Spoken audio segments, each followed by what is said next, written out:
네, 안녕하십니까. 네. 자, 예, 감사합니다. 예. 네, 저는 서울여대 사회복지학과의 정재훈이고요.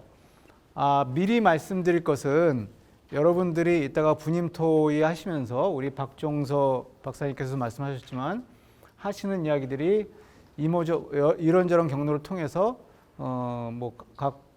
이제 전달이 되겠지만 제가 하는 발표는 저출산고령사회위원회의 공식 견해도 아니고 그리고 한국보건사회연구원의 공식 견해도 아니고 더더군다나 이 지방 소멸기금을 사업을 주관하고 있는 행정안전부의 공식 견해는 더더군다나 아니라는 거.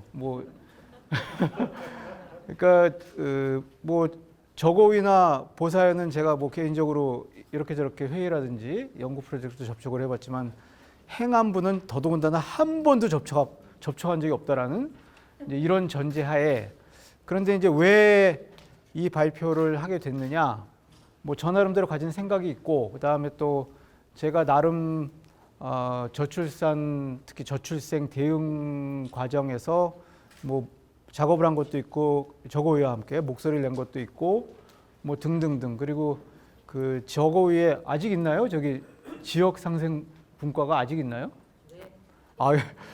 제가 아직 위원장입니다. 그러면 제가 있는가 없는가 싶었는데 있습니다. 그러니까 그럼 벌써 3년째가 되네요. 예, 지역상생분과가 있었고, 약간 농담입니다. 저기 지역상생분과가 있고 거기에 제가 지역상생분과 위원장을 맡아서 어쨌든 하고 있기 때문에 그런저런 배경에서 이 자리에 서게 됐습니다. 20분이요?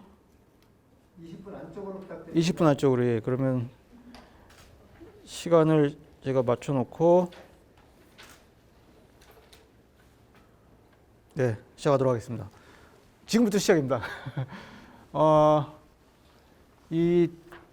어떻게 한번 이왕에 돈이 이렇게 풀리는데 여러 가지 생각이 있었지만은 어떻게 하면 이런 돈들을 우리가 좀 잘 쓸 수 있을까라는 생각을 안 해보지 않을 수 없었습니다. 여러모로. 예. 여러분이 현장에서 직접 만드신 아이디어가 있었고, 제가 개인적으로 또 관심이 있어서 이런저런 경로로 여기 말고 다른 지자체에 행안부 내는 자료를 나한테 좀 보여주면은 내가 외부 유출 절대 안 하고 대신 이게 서로 의논도 할 수 있고 있겠다 그랬는데, 일하시는 게 또 그렇잖아요. 아무리 그래도 오늘의 친구가 내일의 적이 될 수 있는 이제 이런 경우인데, 저를 적으로 보셨는지, 잠재적인 적으로 보셨는지 모르겠지만 자료를 안 주시더라고요. 그래서 그냥 나중에 좀 부담이 되시겠구나 이렇게 생각을 했는데, 적으로 보기보다는 아마 워낙 처음 하는 사업이고 워낙 업무가 조심스럽다 보니까 또 그래서 그러셨던 것 같습니다. 그래서 그래도 이제 어떻게 쓰는지 한번 생각을 해봐야 되겠죠. 그래서 제가 오늘 일단 두 가지로 이왕 소멸 이야기가 나오니까 소멸 대응의 기본 방향 한번 생각해보고, 거기서 이제 기금 이렇게 생각해봤는데 내용은 사실 어려울 건 하나도 없습니다. 간단합니다. 먼저 소멸 관련해서 이야기하면은 여기 있던 사람들이 절로 다 가버리면은 여기 소멸 아니겠습니까? 예, 그런데 왜 가지?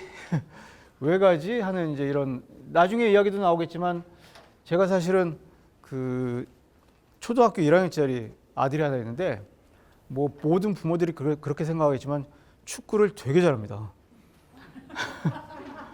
그래서 여기 손흥민 아카데미, 예, 주말 취미팀이라도 어떻게 해보려고 어쨌든 알아봤더니 어쨌든 제가 지금까지 알아본 바로는 이제 춘천으로 이사를 와야.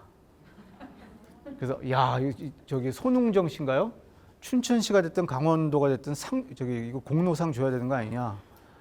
이제 이런 생각을 해봤는데, 그러니까 결국은 여기에는 없는데 저쪽에는 있으니까 찾아가는 거 아니겠습니까? 근데 그런 현상이 심화되다 보니까 결국 우리가 소멸 그러는데, 결국 이제 있는 것과 없는 것들 사이의 균형이 지나치게 깨진 상태다라고 볼 수 있을 것 같은데, 그냥 우리가 한번 생각해 보면 결국은 이제 우리에게 있는 게 우리에게 없는 게 저쪽에 있으니까 이제 많이 이제 가는 건데, 그래서 뭐 소위 말해서 이제 수도권에는 있는데 비수도권에는 없다. 뭐 많이 알려져 있죠, 사실. 많이 알려지는데 역으로 이제 수도권에는 없는데 여기에는 있는 게 무엇이 있는지 일단 여기에서 출발해야 되지 않겠느냐. 뭐 잘 아시다시피 당장 무슨 효과가 있는 건 아니겠지만 최소한 이제 이런 자신감에서 출발을 할 필요가 있지 않겠느냐라는 생각이 들었고, 근데 이제 문제는 그거예요. 이제 왜 자신감이라는 표현을 하는 거 아니? 있어도요 별거 없어요, 사실. 예, 있어도. 그러니까 시각 체크를 잘해야죠. 예. 있어도 별거 없는 게, 별거 아닌 게, 혹시 저 리틀 포레스트라는 영화 많이들 보셨죠? 예. 그 일자리도 있고 학교도 있고 아주 좋은 병원도 있고 뭐 깨끗한 아파트도 있고 뭐 다 있는데 너무 삶이 치열하고 불안하다 보니까, 그리고 있는 게 아니죠. 눈에 안 보일 뿐이지 우리의 폐는 나날이 썩어가고 있습니다. 예. 환경 오염부터 시작해가지고 이제 교통 혼잡, 그리고 무엇보다도 사람이 사람 대접을 받지 못하는, 여러분들 어떻게 생각하실지 모르겠는데요. 글쎄, 저는 한국 사회가 그렇게 사람을 대접하면서 사는 사회는 아니라고 생각을 합니다. 오늘 아침에도 학교 오전에 갔다가 춘천 오려고 학교 앞에 그 지하철에 사거리를 건너는데 구급차 한 대가 소리만 요란하게 울리고 가지 못하고 있는 겁니다. 왜 그럴까요, 도대체? 왜 그럴까요? 아마 그러니까 구조적으로 우리가 그 상황에서 어떻게 하는지도 배우질 못했고, 운전면허 따시면서 여러분들도 아마 똑같은 상황에서 어찌할 바를 모르시고 아니면 흐름에 따라서 그냥 가실 거예요. 근데 무슨 이야기냐? 이런 이야기 드리면 죄송하지만 뭐 요즘에 KK 해가지고 굉장히 또 자부심 느끼고 계시겠지만, 사람이 사람을 어떻게 대접하는지 이 현대 사회의 어떤 흐름, 변화에 맞춰 가지고 사람이 사람을 어떻게 대접하는지 우리는 제대로 배우지 못하고 살고 있구나, 이제 이런 생각을 해봤는데 굉장히 힘든 삶이죠, 뭐. 예.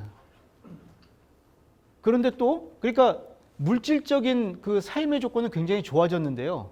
물질적인 삶의 조건은 굉장히 좋아졌는데 우리가 이 삶에 대한 어떤 주관적 만족도가 좋아져야, 그래서 이게 소위 말해서 여기가 플러스 여기가 플러스가 돼야 요 행복의 상태, 이제 이러면서 사실은 뭐 아이를 낳아도 낳는 거고 어쨌든 이제 이러는 건데, 지금 우리나라 같은 경우에는 일단 이렇게 객관적인 삶의 수준, 물질적 생활 환경은 많이 좋아졌지만 힘든 생활, 그러니까 주관적 만족도가 떨어지는, 그러다 보니까 이제 여기 요 영역에 있는 사람들이 많이 있고, 또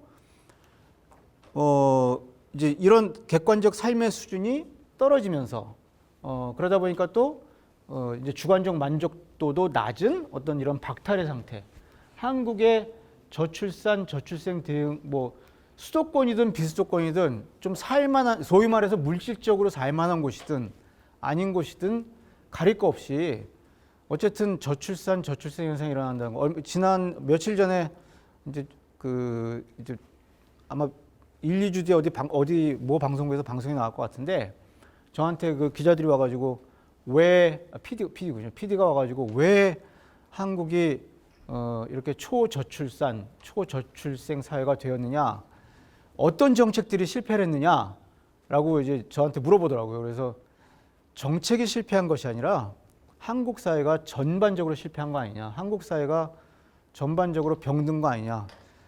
뭐 아이가 뭐 인구수가 줄어들고 뭐 결혼 안 하고 그거는 개인적인 인생관이고 그렇게 살 수 있는 겁니다. 뭐 그런 거 가지고 뭐라 그런 건 아니고, 그런데 어쨌든 그 사회에서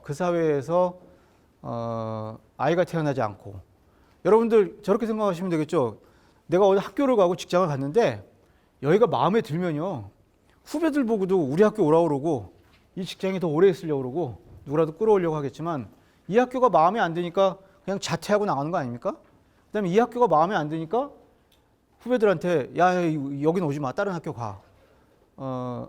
한국 사회가 뭔지 모르지만 어쨌든 다양한 이유가 있겠지만 이 사회 구성원들에게 그렇게 남에게 여기 와서 살아도 돼 이렇게 말할 수 있는 이제 그런 사회는 아니라 한국 사회가 총체적으로 병든 결과 아니겠느냐. 속으로 왜 이래 요즘 한류 K 뭐 어쩌고저쩌고 와서 놀기는 좋은데요. 제가 개인적으로 독일에서 공부해가지고 많은 지인들이 왔다 갔다 하고 요 최근에는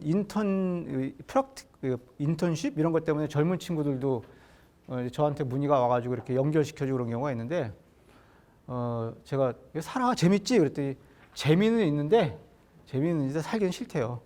몇 년 놀다가 갈 거라고 그런 얘기들을 많이 합니다, 사실. 그러니까 우리에게 무엇이 빠져 있는가라고 생각해 보면 일단 뭐 초점이 저출산 저출생이니까 그 뭔가 아이를 낳고 가족을 이루면서 살아갈 때 필요한 어떤 기본적인 인프라라는 게 있는데요. 이런 것들이 제대로 되어 있는가? 예.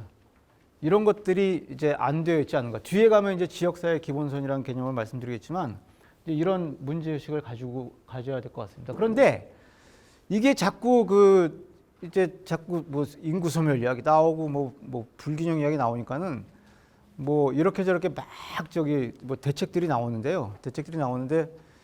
이게 보면은 이 뭐랄까 지금까지 한국 사회가 제가 아까 말씀드린 대로 병들었다고 그랬는데 한국 사회가 병든 과정이 있지 않겠습니까? 한국 사회가 병든 과정이 있는데 이게 이제 그렇게 돼서 소위에서 수도권이라는 게 공룡 같은 수도권이라는 게 탄생했고 그 다음에 소위에서 비수도권 이런 이제 그 갈림 현상이 생겼는데 그야말로 갈라치기 현상이 생겼는데 이거를 지금까지 한국 사회가 병든 경로를 또 우리가 어떻게 해보자고 그러니까 그대로 쫓아가는 것이 아닌가, 그대로 쫓아가려고 하는 것이 아닌가, 뭐 한번 그런 생각에서 이제 이런 문제 제기를 한번 해봤습니다. 그래서 자꾸 인구 소멸 그러니까 청년 이야기를 많이 해요. 그 아까 원장님 가셨네. 그 보사연 그 가족계획연구부터 해가지고 죄가 많습니다. 뭐 죄가 많은데 원장님 가셨으니까 막 이야기 박정수 박사님 이르지 마세요 나중에. 그 뭐 낙태 사업을 국가에서 앞장서서 시켜줬는데 당시에도 불법이었어요 사실. 뭐 보사연에서 당시 이제 가족계획연구원 이런 데서 뭐 이론적 배경을 제공했다든지 여러 가지 이제 그런 것들이 있는데요. 결국은 이제 산하 제한 정책의 대상으로서 여성. 근데 이제 90년대 중반부터 인구 줄어들기 시작, 이제 출산율 줄어들기 시작, 내려가기 시작하니까 출산 장려 정책의 대상으로서 또 여성. 그러다가 왜 여성만 가지고 그러냐 이제 여성 운동 막 뭐랄까요 여성 운동의 목소리가 커지고 이제는 심정적으로는 못 받아들이겠지만 괜히 뭐 여자가 어떤 애 이런 이야기 밖으로 내보태면은 막 꼰대 같기도 하고 뭐 옛날 사람 같기도 하고 그러니까 말조심들을 하니까 안 하지만 여전히 그런 출산 장려 프레임을 갖고 여자들이 그래도 이제 이런 이야기는 노골적으로 안 하지만 결국은 그 출산 장려의 대상이 어디로 가느냐 청년으로 간 겁니다. 청년으로. 근데 여러분 그 어떤 그 삶의 환경이라는 게 청년만 들어와서 청년이면 청년 맞춤형 환경? 그냥 사람이 살기 좋으면 되는 거 아니에요? 50대, 60대 뭐 중장년 노인이라도 수도권에서 아이들 은퇴하고 났는데 도저히 못 살겠다. 근데 보니까는 홍천, 춘천 너무 살기 좋다. 동해, 삼척 너무 살기 좋다. 나 가야 되겠다. 근데 와서 보니까 진짜 살기 좋아요. 그러면 자식들이 20, 30대 자식들이 왔다 갔다 하면서 이렇게 사는구나. 어쨌든 사람이 살면은요. 그 사람이 사는 가운데 뭐가 왔다 갔다 하면서 뭐 달라 보이지 뭐 어떤 변화 같은 게 일어나지 않겠습니까? 그러니까 결국은 청년이 문제가 아니라 그냥 사람이 살기 좋은 그런 환경을 구축해야 되는데 노인네들 제대로 걸어 다닐 인도도 없어가지고 마을에서 마을 가는데 차에 쫓겨 다니고 이런 환경에서 청년들 돌아와 살라 그러면 아이들 그 유모차는 어떻게 다니는지 뭐 등등등. 그래서 결국은 사람이 살기 좋은 환경을 구축하면 되는 것이 아니겠느냐. 그리고 뭘 하려니까 자꾸 이게 개발을 하세요.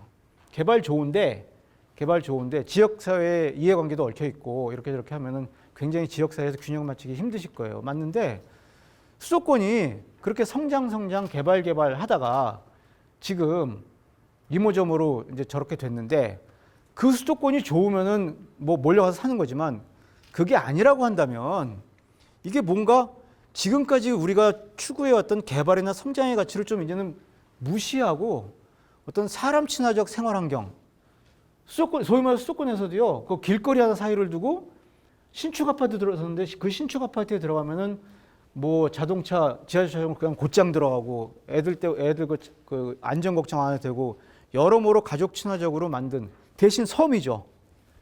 근데 글로 무리를 해서라도 글로 몰린단 말이에요. 아이를 둔 젊은 가족들이. 그래서 왕복 4차선 도로를 사이에 두고 이쪽에 초등학교는 뭐 한 반에 30명, 뭐 한 학년에 6반, 뭐 심지어 10반 이런데 이쪽은 5반이 3반으로 줄어드는 이런 현상들. 그러니까 이게 경쟁과 성과에 매달려 늘 쫓겨다니는 사람들에게 안식처가 될 수 있는 그런 지역사회. 그냥 느리면서 함께 살 수. 제가 너무 이상적인 이야기를 하고 있다라고 생각하실지 모르겠는데 이래가지고 수도권, 서울 수도권에 살고 있는 2천만이 넘는 사람들 중에요. 뭐 글쎄요. 처음에 아주 작게는 뭐 몇만 명 내지는 이제 몇십만 명, 일부만 몇 퍼센트만 움직이기 시작해도 지금과는 다르지 않겠느냐라는 그냥 소망에서 말씀을 드리는 겁니다. 갑자기 무슨 큰 변화가 일어난다기보다도 그러니까 수도권 모방이 아니고 수도권의 대안으로서 그러니까 그 영화 뭐 리틀 포레스트 자꾸 말씀드리긴 하지만은 야, 너 그렇게 살기 힘들어? 그럼 그냥 와서 살아. 여기서 잠깐 와서 살겠다고 했다가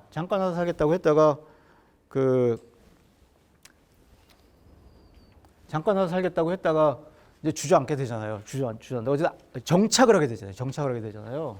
그러니까 이 수도권이 벌인 여러 가지가 있습니다. 노인 요양센터 못 들어오게 했다고 자랑스럽게 이 지역구민에게 그 막 홍보하는 국회의원이 있습니다. 심정적으로 말은 못하지만 왜 우리 옆집에 우리 동네에 왜 이런 양로 뭐 저기 무슨 뭐 요양센터가 들어와야 돼? 장애인 무슨 시설이 들어와야 돼? 네.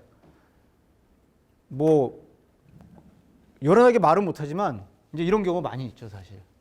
그래서 이런 그 뭐랄까요, 이런 가치를 거부하고 어떤 사회연대의 가치라든지 인간다운 삶의 가치를 보여줄 수 있는. 그러니까 그러니까 중앙정부죠. 중앙정부가 주도하는 그런 소위 말하는 지역 균형 발전이 아니라 지역 균형 발전 아무래도 안 됩니다. 중앙정부가 주도해가지고 균형 발전 이야기하면서 GTX는 왜 만듭니까? GTX 따라서 집값이 결정되는 이런 걸 보면서 야 정말 이거는 하루아침에 고칠 문제는 아니다. 제가 그 지난 얼마 전까지 그 일산의 킨텍스 거기 살았는데 거기 아파트 값이요 처음에 분양 4억 5천 하던 게 15억이 됐습니다. 15억. 불과 1년 사이에. 이거 왜 이렇게 아파트 값이 비싸대? 그랬더니 GTX 때문에 그렇대요. 그래서 제가 이웃 사람들한테 아니 그러면 참 참고로 제가 15억을 벌었다는 게 아니라 저는 거기서 그 월세 살았습니다. 그 GTX 때문에 그렇대요. 아 그래요? 그럼 직장이 강남에 있으세요? 그랬더니 강남 아니래요. 그러면 주말마다 강남역 클럽에 놀러 가세요? 그랬더니 그것도 아니래요. 그럼 GTX 무슨 상관이 있지? 근데 벌써 뭔가 우리 머릿속에 상관이 있는 거죠. 네. 근데 그렇게 국가 내지는 이제 중앙정부가 만들어주는 지역 균형 발전이 아니라 정말로 지방이 주도하는 이제 이런 어떤 걸 좀 할 필요가 있지 않겠느냐. 그래서 기금 활용의 어떤 기본적 이 시점에서 다시 한번 상기시켜 드립니다.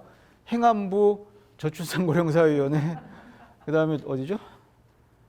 보건사회연구원 전혀 관계 없습니다. 저의 순전히 이제 개인적인 견해입니다. 개인적인 견해인데 차이가 이제 격차가 되어서는 안 된다. 그러니까 우리 이제 뭐랄까요? 이제 차이를 만들어야 하는 수도권과 차별되는 서울과 차별되는 어떤 그 한국 사회에서 외면했던 가치들을 좀 우월한 가치로 만들 수 있는 이제 그런 변화가 있어야 되지 않겠는가. 예. 근데 이제 문제는 저거죠. 뭐 일자리 때문에 왔는데 아이가 다닐 학교가 없고 환경이 쾌적하지 않으면 안 오겠죠, 사람들이. 그래서 지역 공간 주체로서 사람 중심. 그다음에 이제 공간 유전자라고 했는데 모르겠습니다. 소박하게 말씀드리면은 손흥민 아카데미도 공간 유전자가 될 수 있겠죠. 그러니까 우리의 어떤 강점, 지역의 강점 이런 것들이 있을 수가 있고, 그래서 이 지역 기본선이라는 걸 한번 생각해 보면서 그 이제 가까운 거리, 나의 어떤 삶의 그 이제 환경에서 이제 편안하게 살 수 있는 이제 이런 환경을 조성하는 것이 어떨 것인가, 뭐 이런 식으로 생각해 봤는데요. 그래서 이제 지역 차이가 있고 이제 격차가 있을 텐데 우리는 지금 우리가 흔히 이제 이런 말 많이 했잖아요. 차이가 차별이 돼서는 안 된다. 근데 마찬가지로요. 지금 현재 상황은 이제 차이가 격차처럼 되어버리는 이제 이런 상황이 되고 있는 것 같습니다. 그래서 이제 이런 지역 차이 자체가 어떤 다양성으로 갈 수 있도록 한번 했으면 좋겠다라는 생각이고요. 네, 지금은요. 뭐 아파트를 만들어 놓고 막 뭐 이렇게 뭐 공간을 먼저 만들어 놓고 거기에 사람을 끼워 맞추는 이제 그런 상황인 것 같습니다. 지금까지 우리는 그렇게 살아왔습니다. 그렇게 살아왔는데 그것보다는 사람의 관점에서 공간을 재구성하라는 시도. 굉장히 어려운 겁니다. 이거 사실은. 어렵다는 게 내용이 어려운 게 아니라요. 우리가 워낙 여기에 길들여져 와서 살았기 때문에 여러분 아까 뭐 제가 사거리에서 오고 가지도 못하는 구급차 얘기를 했지만 그 구급차에게 길려주는 게 그렇게 뭐 어려운 일입니까? 근데 우리나라에서는 그게 아직까지는 불가능한 일입니다. 불가능한 말을 써서 죄송하지만 아직까지 불가능한 일입니다. 왜? 생각만 바꾸면 약간만 바꾸면 쉬운데 우리가 너무 익숙하게 그냥 그렇게 살아온 거예요. 이제는 경찰에서 강력하게 단속하지만 횡단보도 앞에서 그 몰고 가시던 차를 멈추기가 그렇게 쉬운 일입니까? 예. 근데 한번 멈추니까 쉬운 일이 되잖아요. 근데 그걸 모르는 순간에 있어서는 그 굉장히 어려운 일이죠, 사실. 불가능한 일이고 그런 것들입니다. 그래서 사람의 관점에서 공간을 재구성하려는 시도를 해야 되겠다. 그래서 이제 지역 기본선이라는 것을 한번 생각해 봤습니다. 옆집에서 그 관광객 끌어모은다고 우리도 관광객 끌어모아야 되고 뭐 이렇게 뭐랄까요? 그 이런 말씀드리면 죄송하지만 뭐 이건 또 다른 차원에서 기금이 아니라 그러니까 행안부랑 관계가 좀 있긴 있었네요. 그 1년에 한 번 정도씩 무슨 그 저축 기금 사업 따는 거 있잖아요. 명칭은 까먹었는데 이제 그 행안부에서 지침이 나가니까 또 사업 지침이 그렇게 만드실 수밖에 없을 것 같은데, 그러니까 원전은 행안부에 있는 것 같아요. 행안부 관계자 없으시죠? 근데 이제 문제는 사업을 이렇게 심사하러 가서 보면요, 이건 뭐 전라도에서도 전남에서 하든 강원도에서 하든 어디서 하든 뭐 그냥 다 할 수 있는 거예요, 그냥. 그래서 여기서 어떤 차이를 가지고 이제 소위 말해서 지역적인 특성, 사람의 관점을 볼 수 있을까 그러면 아직도 여전히 좀 어렵습니다. 그래서 이제 이런 그 이제 좀 지역의 특성이나 이제 이런 것들을 따라서 어쨌든 그 이제 이런 사람이 들어와 살고 싶은 공간을 구축해야 되는데 여기에 이제 지역 기본선이 좀 있었으면 좋겠다. 공간 유전자는 아까 말씀드린 대로 뭐 자료들 다 있으실 테니까 그냥 넘어가겠습니다. 그래서 이거는요, 제가 이렇게 하자는 게 아니라 최소한 이런 관점에서 생각을 좀 해보자. 이런 관점에서. 그러니까 아마 여러분 사시는 동네에서요, 근데 다시 한번 당부드립니다. 지금까지 내가 공기처럼 그냥 그 느끼지 못하면서 자연스럽게 받아들여가면서 살아왔던 어떤 그런 관점에서 조금 벗어나서 사람 중심으로 봤을 때, 아이 중심으로 봤을 때, 노인 중심으로 봤을 때 우리의 환경이 어떻게 변해야 될까? 예를 들면 이런 이야기 어디 가도 뭐 맨날 이야기하죠. 사실 저 개인적으로 좀 죄송하기도 한데 여러분 자동차에 딱 앉으시잖아요. 운전하시는 분들. 아마 이 이야기를 저한테 들으시고 나서도 오늘 끝나고 가실 때 운전석에 앉으시자마자 시동부터 먼저 켜실 것 같은데 운전석에 앉으시면 여러분들 대부분 시동부터 켜십니다. 왜 그래야 될까요? 여러분이 그 시동을 켜시는 순간이요, 그 주변에 있는 사람들은 눈에 보이지 않는 미세먼지를 마시는 겁니다. 그 다음에 한국의 기후학당 그러는데 뭐 우리 지구온난화 뭐 거창하게 말하도 아시죠? 공무원들이시니까 다 아실 거예요. 그 과태료 부과 대상이라는 거 아시잖아요. 엔진 공회전. 예? 근데 우리가 그거 그냥 모르고 그냥 무심코 해요.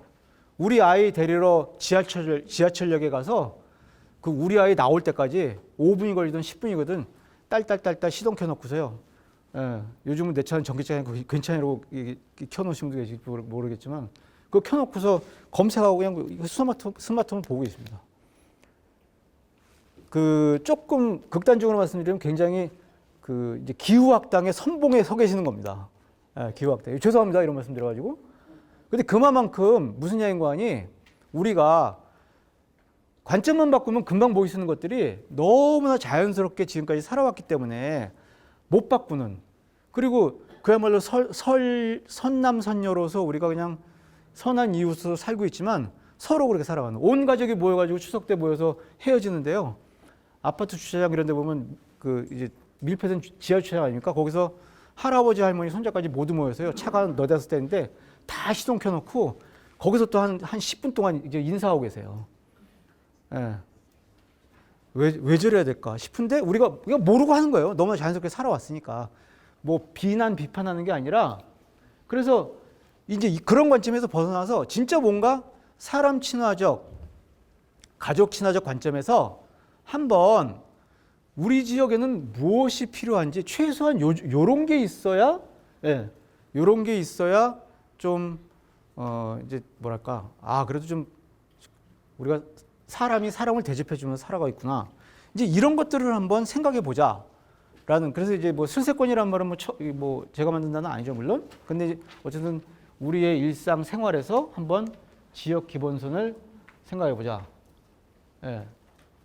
그리고 이제 직접 경험이 가능한 생활 세계에서 뭔가 삶의 환경을 바꿔볼 수 있는 게 무엇이 있을까 한번 고민해 보자라는 생각입니다. 그래서 이제 지역 공간을 재구성을 하는데 지역 기본선이라는 어떤 토대에서 지역의 특성을 반영하는 뭐 이제 이런 어떤 생각을 해봤습니다. 그래서 이 광역 같은 경우에는 그런 이제 기초지자체별로 뭐 이렇게 균형을 맞춰야 되지 않겠습니까? 이제 광역은 이제 그런 역할을 하고, 기초지자체는 어떻게 하면 그 직접 경험할 수 있는 생활 세계, 나의 생활 세계에서, 사람의 생활 세계에서 이제 뭐랄까 이제 지역 기본선을 가질 수 있는 이제 그런 사업을 할 수 있을까? 뭐 이렇게 한번 역할 분담을 한번 생각을 해봤습니다. 그래서 결론을 대신해서 말씀드리면은 결코 뭐 수도권 내지 서울을 쫓아갈 필요가 없을 것 같다. 그러기에는 한국 사회가 이제 많이 그런 걸 쫓아다니다 보니까 이제 병이 들지 않았겠느냐. 그래서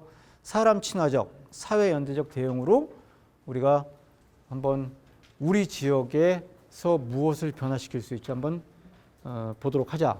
뭐 이제 이렇게 말씀을 드렸습니다.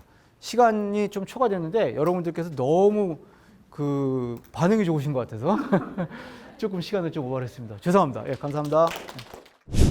사실 이제 지방 소멸이라는 건 상당히 폭력적이다. 저는 그런 생각을 해요. 내가 살고 있는 지역이 없어진다. 저희 왜 대학도 그 학과들을 막 M&A를 하면서 어느 날 없어지는 과들이 있는 거죠. 내가 나온 학과인데 우리 대학에 그 학과가 없는 거예요. 후배들이 없어지는. 굉장히 동문들로서는 이제 심각하게 생각하는데, 이게 지역에도 이제 이런 일이 생긴다고 하는 위협이 이 단어를 통해서 오는데, 사실 또 학자들에 따라서는 결코 지방은 소멸하지 않는다. 사람이 살고 있는 한 그거는 소멸이라고 볼 수는 없는 거다. 인구가 주는 것이지. 그런데 이제 그렇게 우리가 그것을 비판적으로 보기에는 좀 시급한 면들이 많이 있죠. 실제로 그 지역이 살아가기 위해서 사람들이 점차 준다라는 거는 그 남아있는 사람들조차도 그 남들이 누릴 수 있는 것들을 누릴 수 있는 기회들이 없고, 또 변화하는 그런 것들을 갖추어가는 다른 지역에 비해서 굉장히 쇠퇴해가는 것들이 실제 실생활에서 느끼기 때문에 상당히 이제 관점에서는 문제가 있으나 우리가 기능적으로 또 바라볼 필요도 있다. 실제로 필요한 것들을 채워 넣는 그런 노력이 중요하다. 그래서 그러다 보면 재원이라는 건 정말 중요한 것 같아요. 저희가 아무리 좋은 취지의 정책이라도 그걸 채워 넣을 수 있는 예산과 인력과 조직과 또 공공의 그런 어떤 관심과 노력이 없이 저절로 이런 것들이 만들어지진 않고, 거기에 더해서 이제 주민들이 얼마나 적극적으로 내가 사는 지역을 바꿔갈 것인가에 대한 참여, 이게 굉장히 중요한 것 같아서 그런 관점에서 어떻게 그런 어떤 여러 가지 우리 이제 국가 균형 발전까지가 아니어도 사람이 살기 위한 그런 어떤 지역을 만드는 데 있어서 공적인 이제 재정의 투입과 거기에 또 그 안에 살고 있는 주민들의 참여는 어떻게 결합될 것인가. 거기에서는 어떤 그 컨텐츠가 굉장히 중요한 것 같아요. 사람들이 함께 이 주제에 대해서 모여서 함께 하자라는 아젠다가 없이는 사람을 모으기가 힘든 거죠. 지방정부도 우리가 이건 정말 해야 된다라는 어떤 이슈가 없으면 상당히 움직이기 힘들죠.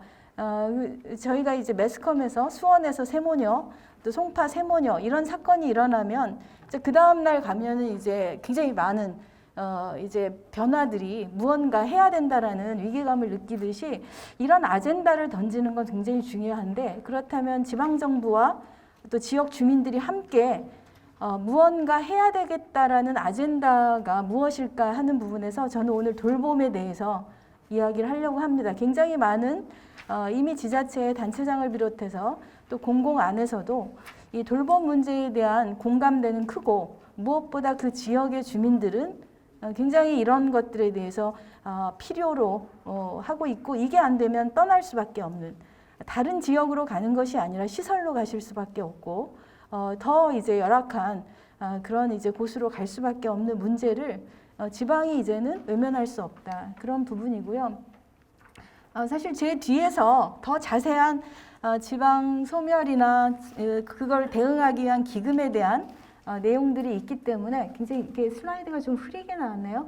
네, 그런 부분은 좀 간단하게 넘어가고요. 일단 지역이 왜 이렇게 지방 소멸의 위기에 있는가라는 부분에서 앞서 정재훈 교수님이 말씀하신 그런 삶의 질이 이렇게 내가 사실 지방에 갈 수도 있고 농촌으로 갈 수도 있는데 그분들의 동기는 더 나은 삶이에요. 그게 그런 현대적인 도시의 문화를 즐기기보다는 나는 한적하고 좋은 공기, 여유로운 삶을 원하겠다라는 어쨌건 삶의 이슈 때문에 이동을 하게 되는 거죠. 그런데 그런 삶은 처음에는 정서적으로 나는 그런 곳에 가서 정말 노후를 편안하게 보내겠다고 하지만 막상 갔을 때 내 삶이 편할 수 없는 그런 인프라의 문제는 굉장히 직접적으로 와닿는 거죠. 결국 삶의 질을 갖추기 위해서는 자연 환경뿐 아니라 여러 가지 삶의 인프라가 필요한데 이게 우리나라는 굉장히 격차가 심하다. 결국은 도시의 흡입 요인, 여러분들이 아까 말씀하셨던 도시의 뭐 오염이나 교통의 문제, 그런 어떤 각박한 삶의 문제 이전에 일단 우리가 누려야 하는 일상생활에서의 편리함을 가장 우선적으로 고려할 수밖에 없는데 그런 면에서 생활 사막이 너무나 많이 존재한다. 이곳에서는 사람이 지속적으로 살기는 힘들다라는 것이 일시적으로 어떤 생활 인구가 증가할 수는 있지만 저희가 만드는 어떤 인프라들이 과연 이런 일시적인 인구의 증가가 아닌 정말 그곳에서의 삶을 누릴 수 있는 그런 정주 인구들을 늘리는 것이 아니라면 상당히 일시적인 미봉책일 수 있다. 거기에 굉장히 많은 인프라를 위해서 우리가 투입하는 것이 우리 국가의 발전을 위해서 얼마나 지속 가능한 전략인가. 그래서 이제 발전 프레임에 대해서 우리는 좀 고민을 해야겠다라는 생각이고요. 그런 부분에서 이제 국가마다 접근 방식이 굉장히 다르고 일본같이 이제 초고령 사회에 진입하면서 시급한 돌봄의 문제를 겪은 국가는 이 돌봄이라는 아젠다를 이 지역의 문제에 결합을 시켰다라는 것을 볼 수가 있겠습니다. 그래서 이런 일본의 이런 여러 가지 흐름들 이런 거는 이제 다른 이후의 자료에서도 보실 수 있기 때문에 결국은 이제 우리가 뭐 이제 소멸 이런 이야기를 하지만 그 소멸 이전의 한계 마을 정말 일반적인 그 마을의 기능을 유지할 수 있는가 이런 이제 그것들을 봐야 되고요. 그 마을의 기능이라는 게 무엇인가 함께 살아가면서 어느 정도의 삶을 같이 누리고 공유하고 이런 것들이 나눌 수 있는 그런 마을의 기능이 최소한 무엇이 필요한가라는 게 아마 그 정재훈 교수님이 말하는 그런 이제 슬세권에서의 갖춰야 되는 기본적인 선들이지 않을까. 라는 생각이고 이런 건 지역마다 조금 다를 수는 있지만 기본적으로 갖춰야 되는 기본적인 것들이 무엇인가를 지방에서 좀 다 파악을 해서 그것들이 이런 기금 안에서 기본적으로 녹아 들어가는 것이 굉장히 중요하다 이런 생각을 해봤고요. 그래서 뜬금없이 어떤 게 들어가는 거 이런 거 제가 이따 보여드리고요. 요거 좀 넘어가도록 하겠습니다. 그래서 지방에서의 고민도 있지만 범정부 차원에서도 이미 이런 것들을 많이 고민하고 또 그것이 이번에 이런 기금화되는 과정으로 이어지지 않는다라는 생각이 들고 보시다시피 삶의 질 제고를 위한 생활 거점 조성 이런 부분은 우리나라뿐 아니라 어느 나라도 이런 지방 소멸 대응을 하기 위한 그런 그 소프트웨어 안에는 반드시 들어가고 그거를 위한 하드웨어 구축 이런 것들은 필수적으로 우리가 볼 수밖에 없는 부분이다라는 생각이 들고요. 거기에 이제 최근에는 초고령 지역에서 저희가 통합돌봄 선도 사업을 하면서 상당히 중요하게 우선순위에 뒀던 거는 보건의료 인프라를 기본적으로 얼마나 그 지역 안에서 활용할 수 있는가, 공공의료의 비율이라든가 또 이 진료의 접근성이라든가 굉장히 다양한 의료 서비스의 공공화 이런 것들을 저희가 고민하지 않으면 지속 가능한 삶을 누리기는 굉장히 어렵다라는 것이고요. 요거는 보시면 되겠지만 지방 소멸 대응에 정말 무엇이 우선순위인가 하는 것들, 그 다음에 이런 대응 정책에 무엇이 문제인가를 봤을 때 이런 우리 지역의 정책 방향, 대응 방향, 목표 이런 것들이 굉장히 혼란스럽고 아이디어 차원에서 브레인스토밍 차원에서 우리는 뭐 하나 만들까? 이런 것으로 비춰져서는 안 된다라는 그런 생각을 좀 해봤습니다. 그래서 산업, 일자리 사실 이런 것들이 그런 측면이 있는 것 같아요. 이제 새로운 것들 이제 이식하면서 이게 지역의 그동안의 고유성이라든가 정주 인구들의 삶을 고려하기보다는 새로운 투입 이런 쪽으로 굉장히 발전적 차원에서만 기능적으로 접근했을 때 상당히 이제 이런 우리의 갖고 있는 시각에서는 어려움이 있을 수 있다라는 생각이 들고요. 요거 보시면 지금 이제 여러 가지 이제 사업들에 대한 그 분류가 있는데 보면은 저희가 이 상생발전 기금에서 나온 것들의 주제들이 사실 굉장히 다양하게 있는데 그 지방소멸 대응 기금에서도 어떤 이제 굉장히 여러 사업들을 추진할 수 있는데 이것들이 하나의 패키지로 무엇을 지향하는가라는 것들은 좀 볼 필요가 있고요. 그래서 이제 이 지방소멸 대응 기금에 보면 대상 사업들이 이렇게 있는데 사실 이런 것들이 최소한 주력 사업이 있지만 최소한 다른 부문에서도 그것들을 지속 가능하게 뒷받침할 수 있는 그 안에서의 삶을 보장할 수 있는 최소한의 조건들은 같이 들어가는 어떤 기본 요소와 특화 요소가 좀 같이 병행될 필요가 있다는 생각이 들고요. 이거는 넘어가겠습니다. 더 자세하게 다음번 주제에서 나오고요. 이제 이런 일은 없어야 되겠다. 어느 날 이제 보니까 우리 마을에 이상한 화장실이 하나 등장하거나 뜬금없는 뭐가 들어오거나 그래서 이게 저도 이렇게 보니까 이 화장실이 사과가 아니고 대추더라고요. 7억을 들인 대추 화장실인데 경기도에도 이런 화장실이 있어요. 그 화장실 변기 모양을 한 화장실이 또 있더라고요. 수원에도. 근데 이제 이런 것들이 어디서 나왔을까? 다 이 지방에 이런 것들을 다시 지역 활력을 위해서 써야 되는 돈들 예산 속에서 사실 이런 것들이 만들어지는데 이런 것들이 과연 우리가 의도한 그런 시너지 효과를 낼 수 있는 사업이었는가 하는 것들을 보고 이게 지방 대응, 소멸 대응 기금에서 또 이런 것들이 재판돼서는 안 되겠다라는 그런 생각에서 이 지방 소멸 대응 기금이 좀 장기적인 관점에서 가야 되는데 사실 성과를 만들어내고 이듬해 예산을 확보해야 되는 그런 사업의 구조 안에서 상당히 어려움은 있겠다라는 것이고 또 사실 기존의 유사한 기금이나 사업들과 어떻게 이게 융합적으로 이 지역을 이제 지역에 효과적으로 같이 결합할 것인가라는 부분도 굉장히 중요한 여러분들의 고민이 되지 않을까라는 생각을 했고요. 그런 부분에서 이제 저는 뒷부분은 이미 지역을 위해서 투입되는 굉장히 많은 정책과 예산 전달 체계들이 있습니다. 이런 것들 여러분들이 좀 잘 확인하셔서 가급적 이런 것들과 연계하고 융합하면서 그 지역에 좀 더 포괄적인 변화들을 이끌어내면 좋겠다라고 해서 여러분들에게 이제 중앙부처 차원에서 했던 사업들을 좀 소개하는 이제 재료들을 그냥 여러분들에게 마구 던지는 그런 걸로 보시면 될 것 같고요. 이전에 이렇게 부처마다 내려오는 사업과 예산들이 있고 그것은 그 지역을 살리기 위한 여러 방식의 사업 내용들로 각기 내려갔고, 그런데 이것을 받는 지역들은 그것을 우리 지역에 맞게 소화해서 하나의 완결된 사업으로 만드는 프로세스를 겪기는 굉장히 힘들다.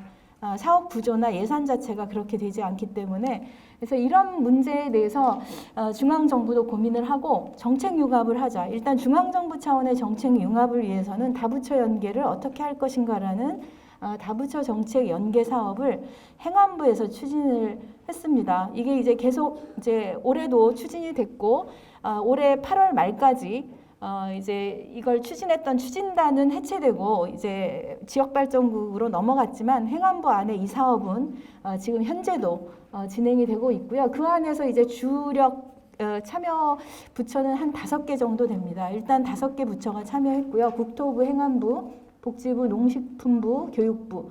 그래서 이제 지역사회 통합돌봄도 이쪽의 다부처 정책 연계를 통해서 굉장히 많은 사업들을 끌어서 같이 진행을 했습니다. 뒤에 조금 더 말씀을 드리겠지만, 그래서 그 사업 모형이 이전과 before and after라고 보시면 될 것 같습니다. 그래서 지역이 이런 기금이나 예산이나 정책들을 다 받아서 따로따로 사업부서에서 하는 것들을 어떤 조직 구조 없이 TF 같은 것을 만들어서 하기는 어렵기 때문에, 이것들을 중앙에서 그 지역을 지원하기 위한 계획을 지원하고, 그 계획이 만들어지면 중앙부처의 협약들을 추진시켜서 그 지역이 하고 있는 사업들을 중앙 단위에서 지원하는 통합적인 전달 구조를 만들어주는 사업입니다. 그래서 이거를 지원하기 위해서 선정한 지역들에 대해서는 지역 계획을 수립하는 것에 1억을 지원하고, 종합적이고 포괄적인 다부처 사업들이 연계될 수 있도록 하고, 이 계획이 세워지면 이제 그 저희가 중앙정부의 메뉴판이라는 것이 있습니다. 국토부에서 이런 지방 활력 사업에 지원할 수 있는 사업들을 다 뽑아서 각 부처에서 제공을 하면 그것들을 지역에서 신청해서 우선 연계할 수 있는 이런 정책들이 진행이 됐고요. 생각보다 또 모르시는 분들이 계시더라고요. 그래서 이렇게 이제 예를 들어서 돌봄 부분에서 저희 지역사회 통합돌봄은 사실 이제 보조금을 가지고 시작은 했지만, 보조금 외에 이런 다부처 정책 연계를 통해서 지원을 받은 금액이 훨씬 더 많습니다. 예를 들어서 저희가 16개 지역에서 13개 지역이 노인 지역인데, 뭐 청양이나 여러 곳에서 고령자 복지 주택을 선도 지역에서 만들어서 입주하면서 진행을 했는데, 그 예산은 통합돌봄 예산이 아니고 이 다부처 정책 연계를 통해서 국토부의 도시재생 사업에 우선 얹어갈 수 있도록 협약을 통해서 이 지역에 제공해줬기 때문에, 이 선도 지역에는 이 굉장히 많은 다부처 정책 연계, 예를 들어서 농식품부의 사회적 농업 치유농장 예산은 이 통돌 선도 지역에 들어가서 농식품부에서 다른 지역에 줄 수 있는 예산이지만, 이왕이면 이 정책 연계를 통해서 통합돌봄을 하는 선도 지역에 이 어르신과 장애인이 함께하는 치유농장을 운영하도록 이렇게 이제 다부처 정책 연계를 했고요. 그게 바로 이제 이렇게 지자체 국비 1억 원을 지원해서 이런 중앙정부의 정책들을 최대한 통합적으로 그 지역 안에서 계획할 수 있는 그런 어떤 기획 역량을 지원하기 위한, 이건 이제 계획을 해서 사업을 수행하고 평가받는 모든 절차 안에서 이 아파트를 지역이 스스로 할 수 없기 때문에 고기를 지원하는 기획사업이었고요.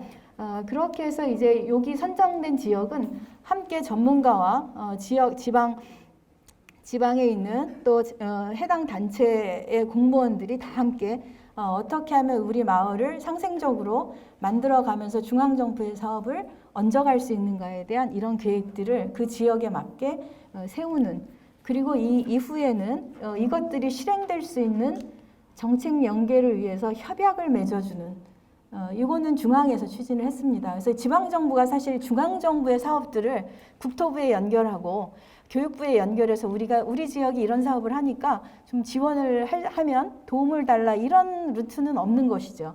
그래서 이런 것들을 계획에 맞추어서 중앙에서 진행할 수 있는 지원을 지방에 해주면, 사실 지방은 상당히 이런 이제 고민을 함께 하고 참여하면 상당히 많은 부분은 지원을 받아서 갈 수 있다라는 것이고, 그래서 이제 중앙정부의 사업들이 상당히 지역 안에서 스며들 수 있도록 하는 이런 것들은 상당히 의미가 있다라는 생각이 들었습니다. 시간이 거의 다 가서 굉장히 빨리 마무리를 해야 되는데 그래서 이런 그림을 가지고 했고요. 이 안에는 몇 가지 모형을 만들었습니다. 그냥 모든 부처가 결합된다고 그 지역의 특색 있는 그런 어떤 모형을 만들긴 어렵기 때문에 지역마다 통합돌봄을 우리 지역의 주력 모델로 하겠다라는 곳은 복지부가 주무부처가 돼서 거기에 농촌인 경우에는 농식품부의 사회적 농업 예산이라든가 그다음에 기본적으로 저희가 통합돌봄에서는 이 주거가 굉장히 많이 중요해요. 고령자 복지주택이라든가 이제 이런 케어 안심주택 같은 게 필요하기 때문에 국토부는 거의 기본적으로 함께 할 수밖에 없는 이제 부처였고요. 행안부는 이제 동중심 복지가 많이 되면서 주민자치라든가 이런 이제 행정복지센터의 기능들을 굉장히 많이 결합시켜주는 또 핵심 부처이기 때문에 거의 모든 거에 들어갔고 뭐 사실 이 정책 자체도 행안부 정책이기 때문에 기본적으로 들어갔다라고 보시면 되고 제가 다 보여드릴 수는 없고 이게 이제 C형이라고 하는 것이 돌봄 주력 모형입니다. 복지부의 통합돌봄을 중심으로 하는 모형에다가 다른 부처가 사회적 농업이라든가 이런 것들 도시재생이 결합된 모형이고요. 이 안에 이제 여러분들이 지방소멸 대응기금 차원에서 고민했던 많은 사업들 중에 조금 더 돌봄과 관련한 삶과 관련한 이제 그 하위 사업들이 여기에 결합이 됐습니다. 그래서 주민들이 함께 할 수 있는 이제 마을 공동체 사업이라든가 협동조합 방식의 돌봄이라든가 이런 것들 어떻게 이제 주민이 함께 우리의 삶을 만들어 갈까를 공식적으로 공공에서 지원하는 민관 협력 사업이라고 보시면 될 것 같고요. 그래서 이렇게 사실 복지부 중심의 돌봄 모형이지만 사실 이전의 복지부 사업과는 전혀 다른 차원에서 굉장히 포괄적인 다부처 정책 연계를 통해서 됐기 때문에 이것이 그대로 지역 발전이라든가 지역 상생의 프레임으로 옮겨갈 수 있다 이렇게 보시면 될 것 같고요. 그 외의 것은 참고로 이게 도시재생 국토부의 여기에는 조금 더 이제 산업의 발전적인 일자리 이런 것들이 조금 더 지역 재생 도시재생과 함께 진행이 됐던 부분이고 이제 충남 당진에서 도시재생 사업 안에서 이제 여기는 이제 소규모 자영업자들을 조금 더 지원하는 거기에 이제 돌봄과 관련해서 공동 육아라든가 기본적인 노인 돌봄 이런 것은 다 어떤 모형이건 기본적으로 들어갔고요. 이게 이제 농식품부 중심의 농촌형 사실은 이제 초고령 지역이 대부분 농사노촌임을 고려할 때 이 통합돌봄은 사실 농촌 모델이 우선적으로 중요하다라는 생각을 갖고 있고요. 그런 부분에서 이런 어떤 모형이건 다 돌봄 모형은 이 안에 스며들어 있다고 볼 수 있고요. 조금 더 이게 농촌에 특화된 모형들, 농촌 지역인 경우 이런 부분도 상당히 돌봄과 농업과 일자리, 지역 환경 모든 것이 결합해서 갈 수 있는 부분이고요. 이건 이제 행안부의 이제 중심적인 주민자치 행정복지센터 중심의 읍면동 중심의 사업들을 조금 더 포괄적으로 했고요. 이것과 관련해서는 네, 또 좀 더 작게 들어가면 제가 한 5분을 더 쓸 수 있나요? 안 되나요? 네, 마무리해야 되겠네요. 요거는 조금 다른 차원이지만 정말 동단위로 내려간 사업이에요. 여기에서 제가 이제 보여드리는 거 인구 11,300명의 지역에 한 3억 정도가 들어갔다. 상당히 큰 거죠. 저희가 보통 지자체에 시군구에 3억 정도 들어가는 건 이해가 가는데 인구 10,000명의 동에 들어간 이유는 뭐냐면 이게 핀셋 지원 사업입니다. 정말 살기 힘든 지역에 정말 돈을 실컷 좀 써보면서 실컷이라고 하긴 좀 그렇지만 이 지역을 한번 바꿀 수 있는가라는 지역 실험. 이게 오마바 행정부에서 프라미스 존이라는 핀셋 지원 사업을 우리나라에서 적용을 했고요. 이제 처음 선정이 돼서 3개년 진행이 됐어요. 요거는 저희가 계속 좀 이어가려고 노력을 하는데 요것도 사실은 조금 봐야 될 것 같고요. 이게 광주 안에 있는 농성 1동 인구 11,300명 지역에 요렇게 이제 여러 가지 지표를 가지고 지역 재정 자주도라든가 지역의 초고령 이런 어떤 지역 인구 구조 이런 것들을 봐서 종합적으로 작은 마을을 실제로 바꿔보는 그런 사업들도 있었고요. 이게 주민자치 중심의 행안부의 동중심 이런 여러분들이 이미 다 하고 계실 거예요. 주민자치, 마을계획, 또 동복지 협의체, 동계획, 동복지계획 그것을 조금 더 협동조합 차원으로 주민자치회를 법인화하는 실제로 모두가 이렇게 법인화되긴 상당히 어렵고요. 일부 성공적인 지역은 이렇게 법인화 되었고 그것이 아니더라도 주민들이 스스로가 공공의 행정복지센터에 공공 인력과 함께 만들어가는 주민자치의 활동들이 실제로 돌봄 중심으로 그 지역 활력이나 상생 방향의 내용으로 갈 수 있다라는 모델들이 굉장히 많이 실험이 됐어요. 사실은 여러분들이 이제 자료를 찾으면 굉장히 많이 있다. 그리고 제가 마지막으로 제일 잘 말씀드릴 수 있는 통합돌봄이 있는데 시간 관계상 저는 이제 지난 4년 동안 통합돌봄 전문위원회에서 활동하면서 여러분들이 통합돌봄은 그냥 어르신들을 돕는 소모성 사업이다 이렇게 생각하기보다는 지역에 굉장히 많은 케어 이코노미 차원에서 일자리를 만들고 더불어 삶의 질을 높일 수 있는 모두가 상생할 수 있는 변화들을 만들어내는 통합적인 이제 지역 정책이다라고 보시면 상당히 여러분들이 이제 지방소멸 대응 기금 안에서 활용할 수 있는 부분이 많고요. 이렇게 사회 서비스가 굉장히 많이 들어가요.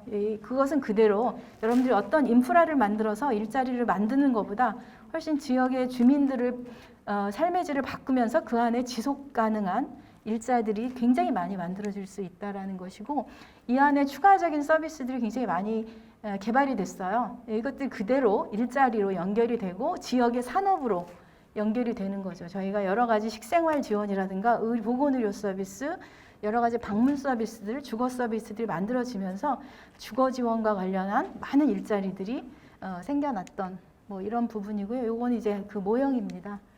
네, 그래서 이제 마지막으로 저희가 이 지방 소멸 위기에 대응하는 방식은 여러 개가 있지만 어느 날 뜬금없는 그런 어떤 무언가를 만들어서 우리 지역을 잠시 바꿔볼 수 있는 그런 아이디어는 조금 접고 정말 이 기금이 정말 그 지역을 지속적으로 사람이 모여드는 삶의 공간으로 바꾸기 위한 그런 방향에서 이 돌봄이 매우 중요하다라는 이 메시지 하나만 제가 좀 전달해 드릴 수 있으면 좋을 것 같다 생각하면서 마치겠습니다.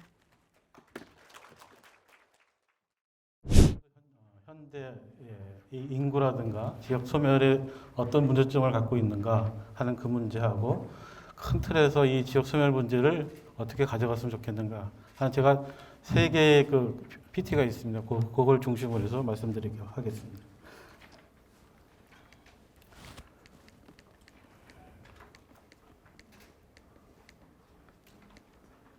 아시는 바와 같이 이제 강원도 인구가 152만 정도 이렇게 되는데요. 최근에 한 20년 동안 인구가 전체적으로 보면 이제 조금씩 늘었습니다. 근데 지역적으로 보면 상대적으로 이 18개 시군별로 보면 우리가 춘천 원주를 제외한 나머지 뭐 횡성을 포함해서 나머지 시군은 인구가 상대적으로 많이 줄었죠.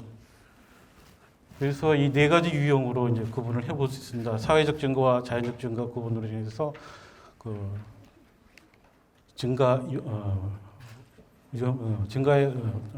증감에 따라서 이 네 가지로 구분해 볼 수 있고 우리가 이제 강원도가 통계청에 의하면 2035년도를 정점으로 해서 인구가 이제 그때서부터 강원도는 이제 감소하고 전국적으로 보면 우리보다 전국적으로 평균은 앞서 있습니다. 그래서 인구가 감소하면 뭐 우리가 늘 말씀드린 뭐 여러 가지 요인 중에서 생산할 수 있는 인구 감소가 실제적으로 지역을 떡받치는 인구 성장의 동력 인구가 많이 감소한다는 그런 측면이 있고요. 뭐 그것은 이제 앞으로도 자연적 증가, 그러니까 출산과 사망의 하나의 그 역전 현상에 얘기한 하나의 현상이 강원도에서 모든 시군에서 지금 일어나고 있다라는 것을 좀 말씀드릴 수 있고요. 또 뭐 청년 유출 되는데.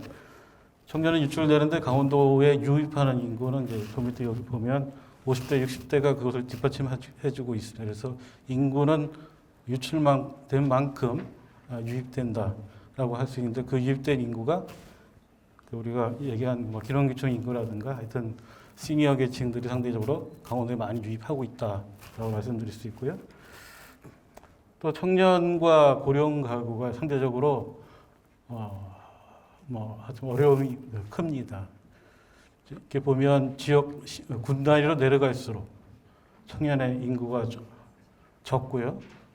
적으면 뭐 고령 인구가 높다는 건 다 기정사실이고, 특히 우리 접경 지역은 이제 우리가 군부대의 그 부사관들이 상대적으로 좀 많기 때문에 예외적으로 강원도는 이제 접경 지역의 인구는 계속 줄지만 실질적으로 이제 거기에 청년의 인구가 상대적으로 다른 시군에 비해서 높습니다.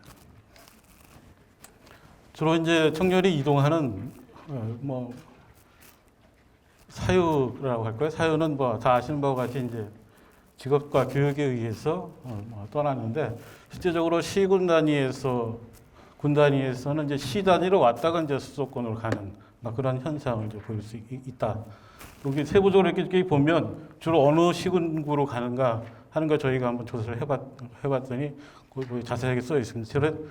주로 보면 아마도 집값에 의한 영향이 아닐까 이렇게 생각을 하는데, 그 우리가 가까운 동작구라든가 관악구에 상대적으로 많이 가는 그런 현상을 볼 수가 있습니다. 우리가 지금 생활 인구를 뭐 관계 인구, 생활 인구 얘기하죠.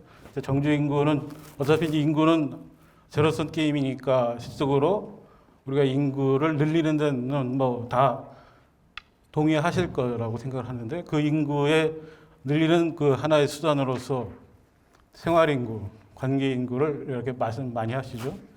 저희가 빅데이터 분석에 의하면 하여튼 뭐 월 평균 저기 180만 명 정도가 이제 강원도의 주소지를 갖지 않으면서 여기 와서 체류하는 그런 인구라고 할 수 있는데요. 여러 가지 그 사유 요인에 의해서 지금 와 있으시죠. 주로 이제 40대, 50대, 60대 이것도 마찬가지입니다.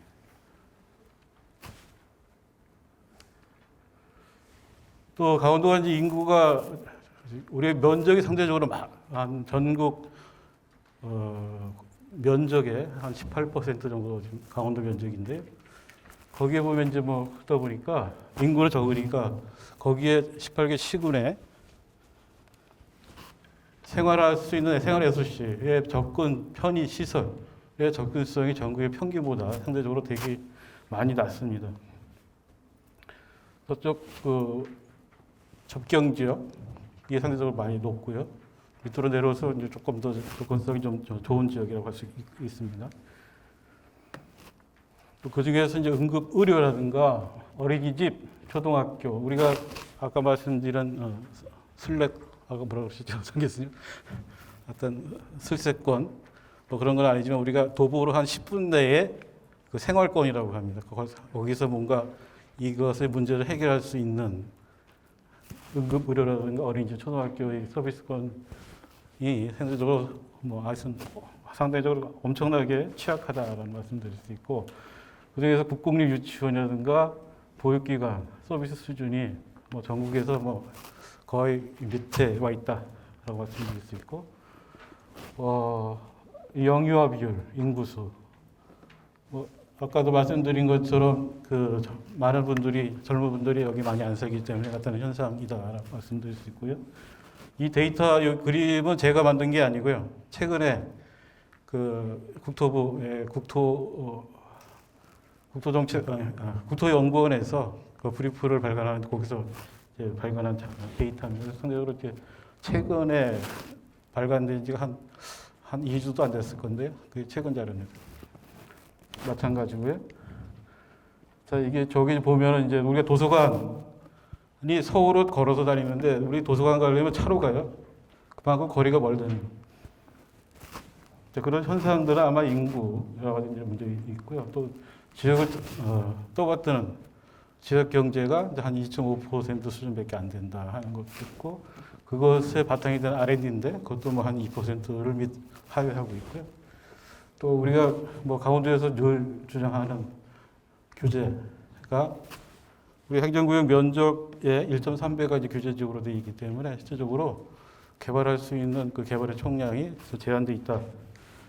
그것뿐만 아니라 여러 가지 강원도가 국가에 기여하는 국가에 의해 국가에 제공하는 막 이런 역할을 충분히 하고 있음에도 불구하고 여러 가지 제한 때문에 그 일정의 특별한 희생에 대한 보상이 좀 더 미흡했다. 그런 것들에 대해서 뭔가 그것에 인해서 이렇게 소멸의 문제도 하나의 직접적인 원인이다라고 볼 수가 있습니다. 막 그런 결과 우리 18개 시군에서 지방 소멸 지수라고 있죠. 거기에 이제 춘천, 원주를 제외한 나머지 시군이 0.5 이하로 지금 되어 있기 때문에 0.2에 근접한 시군도 상당히 많습니다. 이렇게 쭉 보시면 시군이 어디에 해당되는지 잘 아실 거예요.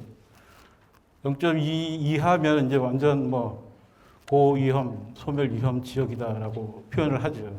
뭐 그런 것들로 이제 구성이 되어 있는데 우리가 대체적으로 보면 강원도의 내륙 지역과 폐광 지역입니다. 아마 그 내륙 지역과 폐광 지역에 계신 시군은 좀 유념해 주시길 바라고요.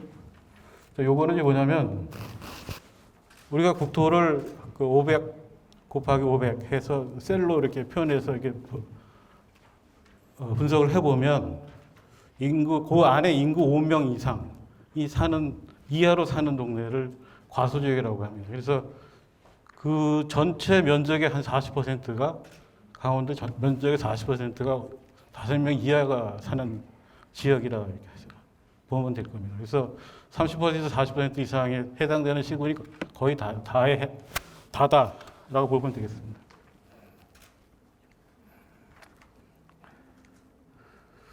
막 그런 문제점을 갖고 있는 게 강원도의 그 소멸의 문제의 근본적인 원인이다라고 볼 수 있고요. 저희가 지금 5월달에 제출해가지고 실적으로 이제 8월에 평가를 받아서 이제 등급을 받아서 아마 제출하신 걸로 알고 있는데요. 그래서 강원도가 이제 12개 지역이 인구 감소 지역이고 4개 지역이 이제 관심 지역입니다. 그래서 강원도는 이제 광역 개정에서 이런 원칙과 사업을 이제 발굴해서 도기획사업, 연계협력사업, 특별지원사업을 통해서 23개의 사업을 제출한 바가 있습니다. 그 사업을 선정하는 데는 어떤 여러 가지 그 원칙과 그래서 평가를 거쳐서 제출한 바가 있고 실제적으로 도기획사업은 15개 사업, 연계협력사업은 4개 사업, 특별지원사업은 4개 사업인데 특별지원사업이라는 것은 저희가 이제 그 관심 지역을 도 차원에서 기금을 좀 더 지원하는 그런 사업이 되겠습니다. 그래서 저희가 이제 그 사업을 23개를 이제 도면으로 한 사업이고요. 사업을 좀 한 거고 또 기초개정은 이제 우리가 16개 시군에 총 사업이 아마 제출할 때 제가 쭉 그걸 보니까 전체가 92개 사업입니다. 92개 사업에서 아마도 이제 조정하면서 조금 더 이제 아마 조정이 됐을 거라고 보는데 각 지역별로 이제 그 사업 그 숫자는 이제 사업 수고요. 거기 사업 수마다 이제 사업의 우선순위가 결정돼서 평가를 받아서 아마 조그만 미세한 아마 조정이 될 것으로 보고 있고 특히 이 투자 계획을 하는 과정에서 실질적으로 보면 저희가 이제 투자 계획을 만들 때 다 최고의 등급을 받을 것이라고 예상을 하고서 이제 투자 계획을 만들었기 때문에 아마 B등급, C등급을 받으셔서 좀 약간의 조정이 있었을 거로 보고 있습니다. 이쪽 거 파란색은 이제 평창군에 저 2개가 강원도가 B등급을 받았는데요. 옆에 거는 이제 평창군이고 빨간 거는 정선군입니다. 그래서 이 22년, 23년 그 투자 계획에 강원도의 그 비전 목표와 전략적으로 봤을 때 이런 큰 틀의 방향을 가지고서 지금 투자 계획을 수립했고요. 그래서 효과는 뭐 경제 효과는 뭐 이렇게 나와 있습니다. 그래서 저희가 좀 제가 말하고 싶은 것은 이게 올해 내년도의 사업 계획이기 때문에 또 아시는 바와 같이 인구 감소 지원 특별법에 의해서 5년 단위 이제 계획을 이제 수립하도록 돼 있잖아요. 내년부터. 거기에는 이제 이것을 근간으로 해서 사업을 계획이라고 여러 가지 그 앞서 말씀드린 통합적인 종합적인 막 그런 사업 계획들이 만들어질 필요가 있겠다 하는 말씀을 좀 드리겠습니다. 그래서 하여튼 그 강원도가 이 위기를 큰 틀에서 돌파하기 위해서는 어떤 방향으로 갔으면 좋겠느냐 하는 기본적으로 저는 뭐 하여튼 큰 틀에서 보면 이런 큰 틀의 방향을 가는데 첫 번째는 아까 쭉 우리 두 분의 교수님이 좀 말씀하신 내용인데요. 이 지역 정책의 방향의 하나의 틀과 통합되고 정책적으로 같이 가야 된다 하는 것이 아마도 좋은 그 앞으로의 그 인구의 하나의 그 소멸을 멈추고 먼저 지역을 활력시키는데 하나의 큰 틀의 방향이 아닌가 이렇게 생각을 하는데, 근데 앞서 말씀드린 우리 정재현 교수 말씀하신 수도권 정책에 의해서 지역에 영향을 미치는 게 상대적으로 크기 때문에 이 수도권 정책이 뭔가 지금과 같은 방향으로 가서는 안 된다 하는 것이 기본적으로 가고요. 또 이게 수도권 정책의 여파가 지역에 미치지 않아야 된다. 여태까지 이제 수도권 정책에 의해서 지역에 미치는 영향이 컸기 때문에 이 지역의 소멸의 문제가 더 컸다 하는 것들이 지금 계속해서 얘기해도 지금 그것이 정립이 안 된 그런 상태에서 이런 소멸의 문제를 논의하는 것 자체가 조금 더 상세적으로 좀 보완될 필요가 있다. 지역적으로 보면 뭐 쭉 다 말씀하신 거예요. 세 번째 보면 이제 추진 체계를 지금과 같은 추진 체계로 그쪽 갈 것인가 하는 것도 상대적으로 많이 고민할 필요가 있다. 또 제도. 지금 우리가 아마 인구 조례에 의해서 지금 아마 추진되는 것으로 저는 간접적으로 알고 있는데요. 우리가 균형 발전 조례도 있고 인구 조례도 있고, 근데 이거를 또 따로 들어가다 보면 뭔가 앞서 말씀드린 통합적 이런 것들에 맞지 않기 때문에 그것도 절대적으로 좀 더 생각을 해볼 문제다라고 말씀드릴 수 있고요. 두 번째는 이제 생활 인구가 관계 인구죠. 그 관계 인구는 우리가 관계를 맺어서 커서 이렇게 나가서 이제 생활 인구가 되고, 생활 인구가 더 나가서 이제 정주 인구가 되는 그런 패턴을 갖고 있는데요. 이 생활 인구라는 것은 인구 감소 지원 특별법의 생활 인구의 개념이 정의가 되어 있어요. 여태까지는 정의가 없었는데 인구 감소 지원 특별법에 이제 정의가 되어 있어요. 그러면 이런 인구를 어떻게 확보를 해서 지역의 인구도 여러 가지 그 인구의 그를 맞추고 실질적으로 지역의 활력을 제고할 건가 하는 생활 인구의 개념도 적극적으로 좀 더 검토를 해서 지역이 그것을 좀 더 대비할 필요가 있겠다.